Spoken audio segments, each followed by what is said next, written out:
यारी लाल की जय हो। सुखदेव जी से परीक्षित प्रश्न करते हैं कि प्रभु हमको यह बताइए कि भगवान को दीनबंधु कहा जाता है। भगवान को दीनबंधु कहा जाता है, क्या कभी किसी दीन पर दया किए? अगर किसी दीन पर दया किए तो वो प्रसंग भी हमको बताइए। हालांकि परीक्षित को तो भगवान परीक्षित के गर्भ में ही रक्षा किए थे भगवान, लेकिन अब जब इस प्रकार से प्रश्न किया तो सुखदेव जी कहते हैं कि हे परीक्षित, कृष्ण से आशीत कथा सखा और ब्रह्म विद्वान शब्द का प्रयोग कर रहे हैं कि ये स्त्री ब्रह्म को जानते हैं, पूर्ण ब्रह्म को जानने वाले। और प्रसन्नात्मा,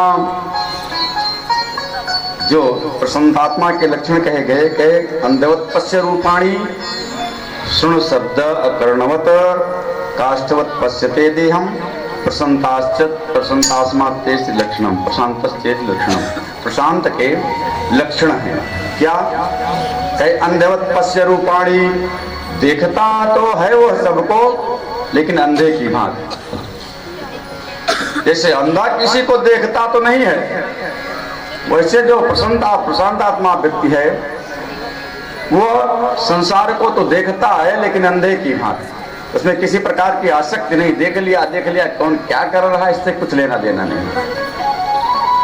और सुन शब्दम कर्णवत, कान तो सुनता है, जिसे बहरा कोई इसको शब्द नहीं सुनता है, उसी प्रकार से सुनता तो है लेकिन कौन क्या कह रहा है इस पर किसी बात को ध्यान देने की कोई जरूरत नहीं है। उसको ज्यादा समस्या यही पैदा होती है कि हम सुन लेते हैं, सुनने के बाद उसको बहुत गौर से सुनते हैं। समस्या यही पैदा हो जाती है। अगर कुछ सुन करके अनसुना भी कर दिया जाए तो बहुत सारी समस्या का हल हो जाए, अपने आप हो जाए। सुनने के बाद अगर हम उसको त्याग लें, ठीक है कोई बात नहीं, कह रहे हैं, उसी को हम थोड़ी सी इतनी सी बात को पकड़ के बैठ जाते हैं, इतनी सी बात इतनी हो जाती है। तो कहीं सुन शब्दम अकर्णवत, जैसे बहरा सुनता है उसी प्रकार से सुनता है प्रशांत आत्मा। और काष्ठवत पश्यते देहम, देह को, शरीर को, अपनी ही शरीर को वह लकड़ी की भांति समझता है, अर्थात देहाभिमान भी नहीं होता। सब कुछ आसक्ति वैराग्य तो बन ही जाता है सहज ही। कभी कभी तो मरकट वैराग्य बन जाता है। मरकट वैराग्य, मरकट कहते बंदर को। जैसे अगर आपके परिवार में आपकी बहू आपको कुछ कह दे, बहुत बुरा लग जाए, कहेंगे यहाँ रहने से कोई मतलब नहीं है, संसार में कुछ रखा नहीं, चलो चलते तपस्या करते हैं, अयोध्या चलेंगे, वहीं गुरु जी से मंत्र लेंगे और वहीं मंत्र ले करके राम राम करेंगे, वहीं मंदिर में रहेंगे, जो गुरु जी की सेवा होगी सेवा करेंगे। यहाँ रहने से कोई मतलब नहीं, रोज सुनना पड़ता है। तो वैराग्य तो जग गया, लेकिन वैराग्य जग गया। आप घर से निकले तो जब गोसाईगंज पहुंचे तो सोच रहे हैं कि हमारा नाती बहुत प्रेम से हमको बुलाता था, उसके साथ हम खूब आनंद करते थे। अब बेचारा रो रहा होगा हम नहीं हैं, बेचारा रो रहा होगा हम नहीं हैं। अब वो किसके पास जाएगा, रोएगा, भागेगा। अब स्नेह हमारा बढ़ा, वहां से भाग के चले आए। जा तो रहे थे तपस्या करने, तो मरकट वैराग्य भी जगता है, मरकट वैराग्य भी जगता है। संन्यास लेने तो जा रहे थे लेकिन प्रेम जो है, आसक्ति जो है, वो आसक्ति फिर से खींच लाई। उसे कथा में और शमशान भूमि में जो भाव बन जाता है, वही भाव अगर शाश्वत हो जाए तो मोक्ष निश्चित है। कथा में और शमशान भूमि में जो भाव बनता है वही भाव निरंतरता, उसी भाव की निरंतरता हो जाए तो फिर कहना ही क्या है। सुदामा सामान्य नहीं है, इनको शरीर, अपने ही शरीर को लकड़ी की बात समझ रहे हैं, देहाभिमान भी नहीं है। वैसे आसक्ति तो छूट ही जाए, पुत्र की आसक्ति छूट जाए, पत्नी की आसक्ति छूट जाए, घर की आसक्ति छूट जाए, धन संपत्ति की आसक्ति छूट जाए, लेकिन देहासक्ति इतनी आसानी से नहीं छूटती। सब कुछ छूट जाए लेकिन देहाभिमान नहीं छूटता इसमें आसानी से। लेकिन अपने यहाँ एक संत हुए, गृहस्थ संत जनक जी, जनक को विदेह भी कहा गया था। इन्होंने अपना शरीर ही दान कर दिया था अष्टावक्र जी को, और अष्टावक्र को शरीर दान कर दिया था। और तब अष्टावक्र जी ने कहा कि यह शरीर, यह राज्य का भोग करो, लेकिन यह समझ करके कि यह मेरा नहीं है, यह मेरा नहीं है। और सबसे बड़ी समस्या यही है कि यह मेरा है। थोड़ा सा संतोष हो जाए तो जीवन अच्छा हो जाए, थोड़ा सा। लेकिन अब वह समय नहीं रहा।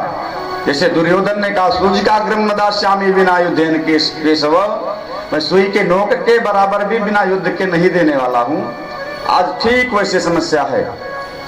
एक बीता जमीन हो तो उसके लिए झगड़ा हो जाएगा, मुकदमा हो जाएगा, उससे चाहे 4 गुना कीमत क्यों न खर्च हो जाए मुकदमे में, लेकिन छोड़ेंगे नहीं।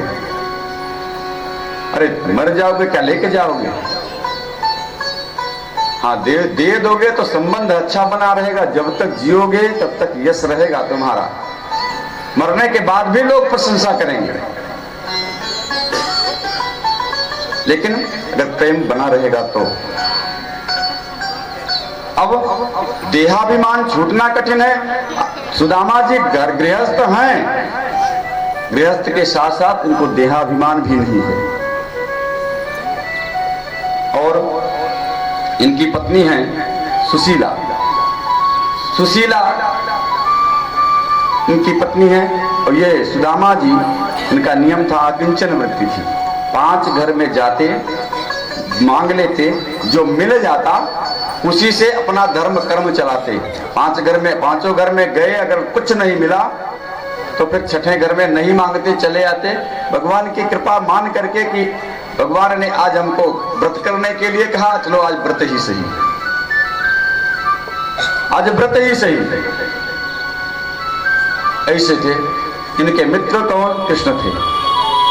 हमारा संबंध अच्छे लोगों से है, अच्छा है, लेकिन हम यह कहें कि हमारा संबंध इनसे है, अच्छे लोगों से है, या डीएम से है, या राष्ट्रपति से है, या प्रधानमंत्री से हमारा संबंध है, यह कहने की आवश्यकता नहीं है। यह कहने की आवश्यकता नहीं है कि हमारा संबंध प्रधानमंत्री से है। कहने का मतलब हमारा संबंध अगर भगवान से बन जाए तो हमको किसी से कहने की आवश्यकता नहीं है कि हमारी भगवान से बातचीत हो जाती है, भगवान हमसे मिलते हैं, या ये सब बात नहीं। तो जो अन्य लोग हैं तो कार्य के चक्कर में ही आपके पास आ, तो प्रधानमंत्री जी से परिचय, जरा ये काम करवा दीजिए। अब सुदामा जी अपनी पत्नी सुशीला से भी नहीं बताए कि कृष्ण हमारे बचपन के मित्र हैं, हम दोनों एक साथ एक ही विद्यालय में संदीपनी गुरु जी के यहाँ पढ़े हैं, और विद्यालय में पढ़े हैं तो विद्यालय के मित्र हैं, पाठशाला के मित्र हैं। अरे पाठशाला के मित्र हैं, उसके बाद भी चर्चा नहीं किए घर में। एक दिन कैसे सुशीला को पता चल गई बात कि कृष्ण इनके मित्र हैं, कहने लगे कि कृष्ण द्वारिकाधीश तो आपके मित्र हैं, आप उनके पास चले जाइए। और द्वारिकाधीश के पास जाएंगे आप तो हमारा सारा कष्ट कट जाएगा। इस प्रकार से कहती हैं तो सुदामा जी कहते हैं नहीं, वो हमारे मित्र हैं, द्वारिकाधीश हैं, मैं उनके पास भला कैसे जा सकता हूँ? कहाँ वो द्वारिकाधीश, द्वारिका के राजा हैं, बड़े महाराजा, उनके तो अजब अजब ही ठाट हैं, और हमारे पास तो ना तो ठीक से कपड़ा है, न ठीक से वस्त्र है, न ठीक से, जब ठीक से भोजन भी नहीं मिला, शरीर भी ठीक से नहीं है। लेकिन अंतरात्मा तो शुद्ध है, अंतःकरण तो शुद्ध है, लेकिन बाह्य जगत शुद्ध नहीं है। भला मैं तुमसे कैसे मिलूं? मिलने के लिए तो अब मित्र हैं, मित्र है तो ठीक है, वो हमको जानते हैं, हम उनको जानते हैं, द्वारिकाधीश बन गए। तब तो जब गुरु जी के यहाँ पढ़ रहे थे, गुरु जी के यहाँ तो ऐसा कोई भेदभाव तो था नहीं। गुरुकुल में किसी प्रकार से किसी भी शिष्य के साथ भेदभाव नहीं किया जाता था। वो चाहे जिस वर्ण का हो, वो चाहे जितना भी बड़े घर का हो, राजा का बेटा हो या किसी गरीब किसान का बेटा हो, गुरुकुल में सबसे एक समान व्यवहार किया जाता। अगर राजा का बेटा भिक्षा लाएगा तो राजा का बेटा भिक्षा लाएगा, गरीब का बेटा भिक्षा लाएगा तो गरीब का भी लाएगा। आज की तरह थोड़े था। आज की शिक्षा पद्धति नहीं थी कि धन लेकर के शिक्षा देना, और वो भी सरकार जो पाठ्यक्रम लागू कर दे उन्हीं पाठ्यक्रम को पढ़ाना है। अध्यापक अलग से नहीं पढ़ा सकता। उसके पास कितना भी ज्ञान हो तो अपने विद्यार्थी को नहीं दे सकता। अगर शिकायत होगी तो नौकरी भी जा सकती है। अगर वो बताने की कोशिश करे भी, शिकायत हो जाने पर तो नौकरी भी जाने का डर है। लेकिन गुरुकुल पद्धति में ऐसा नहीं था। गुरु अपना अनुभव देता था और सभी छात्रों के साथ समान व्यवहार था। कि गुरुकुल में तो मित्रता हुई थी, और गुरुकुल में गुरु जी थे, गुरु जी के कारण मित्रता हो गई। लेकिन आज वो बड़े हो गए हैं, मैं छोटा हूं। अगर हमारा मित्र डीएम हो जाए तो उससे मिलने के लिए हमको तो सोचना पड़ेगा। जो उसका अलग एक स्तर है, हमारा एक अलग स्तर है। हम जाए तो वहां का चपरासी ही नहीं मिलने देगा।